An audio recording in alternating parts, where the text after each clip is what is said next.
আমি শুনলাম, আমি আস্তে আস্তে দেখলাম রাস্তাঘাটের অবস্থা একটু খারাপ আছে।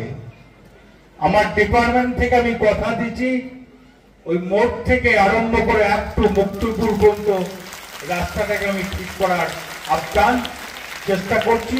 আশা করি আপনাদের মা বাবার আশীর্বাদে এবং মমতা ব্যানার্জির নির্দেশে আমি রাস্তাটা করে দিতে পারবো।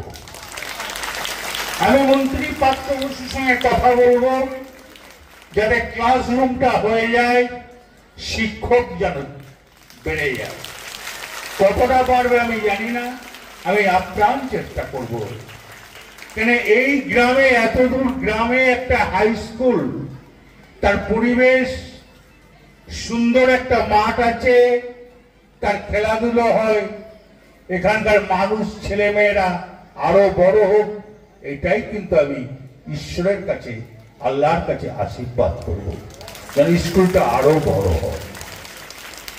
তাই এই গ্রামের মানুষ এবং পঞ্চায়েতকে বলছি, এইসব স্কুলে নজর দেবেন।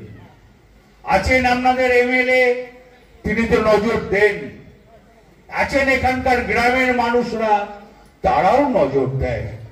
তাই আমরা সবাই মিলে যদি একসঙ্গে লাগি, তাহলে কোনো কাজটাই কিন্তু খুব বড় কাজ নয়, ছোট্ট একটা কাজ মনে করি আমি।